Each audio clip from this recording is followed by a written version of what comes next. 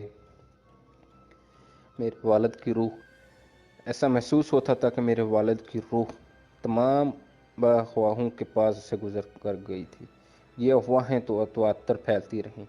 میرے والد کے چچا زادو پیپل پارٹی کے رہنما ممتاز بھٹو نے سیالہ میں تعزیت کے دوران مجھے پر زور دیا کہ والد کی لاش کو قبر سے نکلوا کر پوسٹ مارٹم کے لیے کہو، اور اس سے ہمیں سیاسی فائدہ پہنچے گا۔ سیاسی فائدہ؟ میرے والد فوت ہو چکے ہیں، قبر سے لاش کو باہر نکلوا کر دوبارہ زندہ تو نہیں ہو سکتے۔ انہوں نے میرے والد کو مارنے سے قبل ان کو موت کی کوٹری میں کب زندہ رہنے دیا تھا؟ میں نے چچا ممتاز کو بتایا۔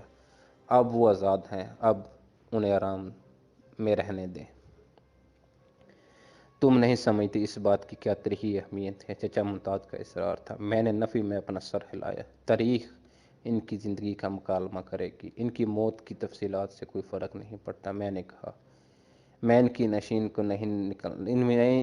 کو نہیں نکالنے دوں گی، ان کو آرام کی ضرورت ہے۔ میری والدہ کی بانجی فہری اور میری بچپن کی دوست سمیہ وحید کی تعزیت کے لیے سیالہ آنے کی اجازت دی گئی۔ انہیں یہ دیکھ کر تسلی ہوئی کہ ہم شدید غم کی زد کے باوجود ٹکڑے نہیں ہوئے، کہ تم شدت غم سے مایوسی کے اس عالم میں کھڑی ہوئی تھی کہ خود کشی پر آمادہ ہو گئی تھی۔ سمیہ نے حکومت کی طرف سے پھیلائی گئی افواہ کا ذکر کیا۔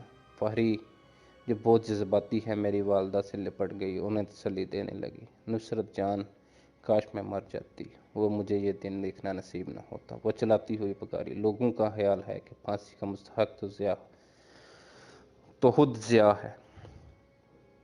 فہری میرے ساتھ پیپل گیر ہوئی۔ اسی نے 1 سال قبل والد کی سزائے موت کی خبر مجھے سنائی تھی، وہ بھی اس طرح کہ میں اپنے کراچی کے گھر میں زیر حراست تھی۔ وہ پولیس کے پہرے داروں سے بچتی بچاتی مجھ تک پہنچی تھی۔ میں اپنے رہائشی کمرے میں بیٹھی ہوئی تھی جب وہ اچانک سامنے کے دروازے کو زور سے کھول کر دڑی کے حال میں منہ کے بل گری، غم سے چلاتی ہوئی فرش پر اپنی پیشانی کو زور زور سے ٹکرے مارتی۔ صرف نصف گھنٹے میں فوجی حکام فہری کو حراست کا احکام بھی تیار کر کے لے آئے، جبکہ وہ اپنے تن بدن میں سیاسی نیت کا ایسا ریشہ بھی نہیں رکھتی تھی، اور اپنے زور و شب و برا جو ماں چونک کے کھیل میں کرتی تھی، اب اسے اگلے ہفتے کے لیے میرے ساتھ ہی قید کر دیا گیا، اور وہ اپنے شوہر و بچوں کے پاس واپس نہ جا سکی۔ اب ہم دونوں مل کر روئیں۔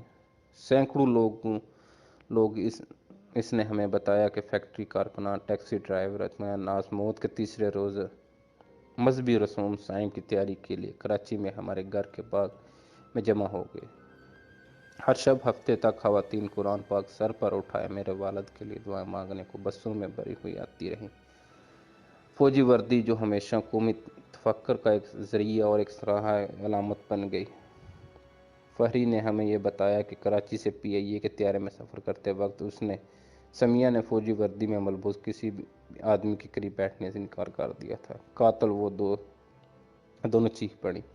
باقی ماندہ مسافروں نے ان کے سامنے احترام اپنے سر جھکایا جو اظہار افسوس کر رہے تھے۔ کوئی دوسرا الفاظ بھی زبان پر نہیں لایا۔ ہر شخص کی آنکھوں میں آنسو تھے۔ ہم نے والد کی قبر سوئم کے لیے حاضری دینے کی حکام کو درخواست دی تھی۔ 7 اپریل کو صبح 7 بجے پیغام ملا کہ 5 منٹ میں تیار ہو جائیں۔ ہمارے پاس نوجوانی کے لیے پہننے کو سیاہ کپڑے نہیں تھے۔ ہمیں اسی لباس میں جو ہم قید خانے میں لے کر آئے تھے جانا پڑا۔ جلدی کرو، جلدی کرو، ایک مارشل لا افسر اصرار کرتا رہا کہ کچھ دیر بعد ہم کار میں ایئرپورٹ کی طرف روانہ ہوئے۔ وہ ہمیں ہر کام میں ہمیشہ جلد بازی پر مسرور کرتے۔ اس خطرے کے پیش نظر متوالہ لوگوں کو نظروں پر پڑی جائے اور وہ ہاتھ ہلا کر ہمارے ساتھ وابستگی کا اظہار کریں یا کسی طریقے اپنی ہمدردی ہمارے لیے ظاہر کریں اور نسبتاً ماشاء اللہ سے ان کی نفرت ظاہر ہو۔ لیکن تمام فوجی احبار غیر انسانی مشینوں پر تبدیل نہیں ہوئے تھے۔ جب ہم ایئرپورٹ پر پہنچے، فوجی جہاز کے عملے افراد سر نیچے کیے گارڈ آف آنر کی شکل میں سن تھے۔ جب والدہ کار سے باہر آئیں، انہوں نے سیلیوٹ کیا۔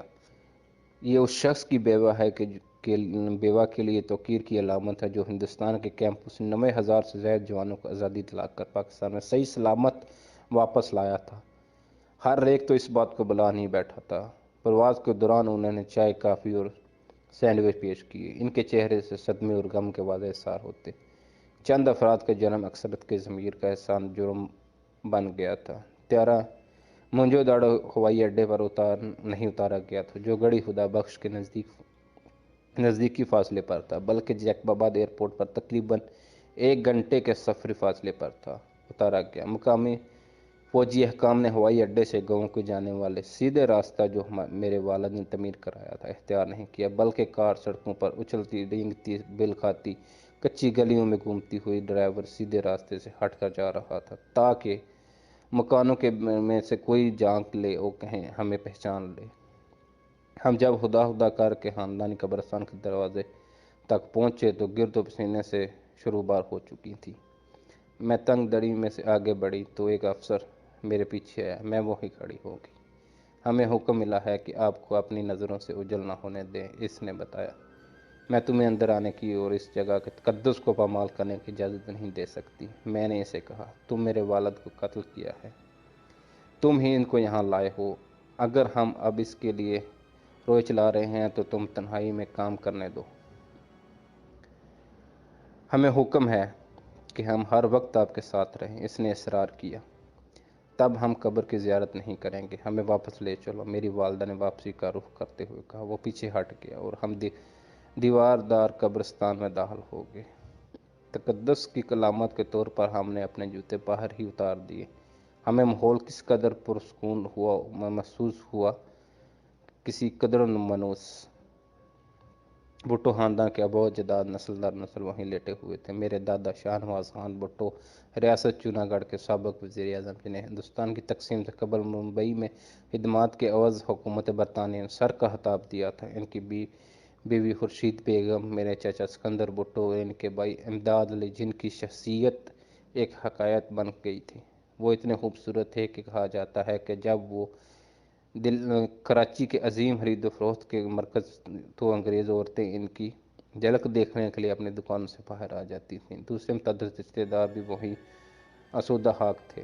یہ وہ زمین تھی جہاں ہماری پیدائش ہوئی اور جہاں مرنے کے بعد ہماری عمر جاتا ہے۔ میرے والد اس سرزمین پر مجھے اس وقت لائے جب میں 1969 میں پاکستان سے ہارورڈ یونیورسٹی میں داخل ہونے کے لیے جانے والی تھی۔ تم دور دراز جگہ پر امریکہ میں جا رہی ہو۔ میرے والد نے یہ بات اس وقت کہی جب میں اپنے آبائی قبرستان میں کھڑی تھی۔ تم متعدد حیرت انگیز چیزیں دیکھو گی اور ایسی ایسی جگہوں تک سفر کرو گی جو تم نے پہلے کبھی نہ سنی نہ دیکھی۔ لیکن یاد رکھو، زندگی میں جن واقعات سے واسطہ پڑے، آخر کار تمہیں واپس یہیں آنا ہے۔ تمہاری جگہ یہی ہے، تمہاری جڑیں یہی ہیں۔ لڑکانہ کی مٹی گرد گرمی تمہاری ہڈی میں موجود ہے اور یہی جگہ ہے جہاں تمہیں دفن بھی ہونا ہے۔ آپ اشکوں کے درمیان ان کی قبر تلاش کر رہے تھے۔ مجھے متعلق علم نہیں تھا کہ انہوں نے انہیں کہاں دفن کیا تھا۔ میں نے جب ان کی قبر دیکھی تو میری پہنچ سے باہر تھی۔ وہ فقط کچرے کا ایک ڈھیر تھی، کچی مٹی کا کچرا جس پر پھولوں کی پتیاں چھڑکی ہوئی تھیں۔ ممی اور میں قبر کے پاؤں کی طرف بیٹھ گئی۔ مجھے یقین نہیں آ رہا تھا کہ میرے والد یہاں مدفون ہیں۔ میں فرط غم میں وہیں گر گئی اور کیچڑ کے اس حصے کو چوما جہاں سے میں نے تصور میں ان کی پاؤں دیکھے۔ مجھے معاف کر دیجیے پاپا، اگر میری وجہ سے آپ کو کوئی دکھ پہنچا ہے تو میں نے آہستہ سے پکارا۔ تنہا میں نے اپنے آپ کو تنہا محسوس کیا، سب بچوں کی طرح اپنے والد کی ہمسکشگی کا تصور رکھتی تھی۔ اب جب میں انہیں کھو چکی تھی، میں نے ایک خلا محسوس کیا جیسے کبھی برا نہ جا سکا، لیکن میں روئی نہیں، کیونکہ بطور مسلمان میرا یقین تھا کہ عنصر روح کو زمین کی طرف واپس لے آتے ہیں، اس کی آزادی سلب کر دیتے ہیں۔ میرے والد نے اپنی آزادی برزور حاصل کی تھی اور اپنے سکون کے لیے بڑی قیمت ادا کی تھی۔ ان کا بتلام ختم ہو چکا تھا۔ سب اور شان اسی ایک ذات کے لیے جو تمام اشیاء پر قدرت رکھتا ہے۔ میں نے قرآن پاک کی سورۃ یاسین سے اس آیات کی تلاوت شروع کی۔ اسی کی طرف تم سب کو لوٹ جانا ہے۔ میرے والد کی روح جنت میں اللہ کے پاس تھی۔ فوجی حکام پھر ہمیں ایک مختلف تکلیف دہ راستے پر سے ایئرپورٹ واپس لے گئے، لیکن وہی طیارے کا عملہ دوبارہ لائن میں سیدھا کھڑا تھا۔ تاہم سیالہ جانے پر ہماری تلاشی کے دستور میں کوئی فرق نہیں پڑا، اور نہ ہی اس کمرے کی غلاظت میں جو جہاں ہمیں جانے سے پہلے ٹھہرایا گیا تھا۔ تاہم امن اور ایک نئے یقین کا احساس مجھ پر چھا گیا تھا۔ چیلنج کا مقابلہ مسلط کردہ بگاڑ کے خلاف لڑو، دشمن پر غلبہ حاصل کرو۔ بچپن میں میرے والد جو قصے کہانیاں سناتے رہے، ان میں سچائی کو برائی پر ہمیشہ فتح ہوئی۔ آیا تم موقع کو بر وقت چٹ لیتی ہو، اسے ہاتھ سے پھسل جانے دیتی ہو؟ آیا تم جلد باز ہو یا سوچ بچار کرنے والی ہو؟ آیا تم مضبوط اعصاب کی مالک ہو یا بزدل؟ یہ انتخاب تمہارا اپنا ہے۔ انہوں نے ہمیشہ اس بات پر زور دیا کہ اپنی تقدیر کو تشکیل تمہارے اپنے ہاتھ میں ہے۔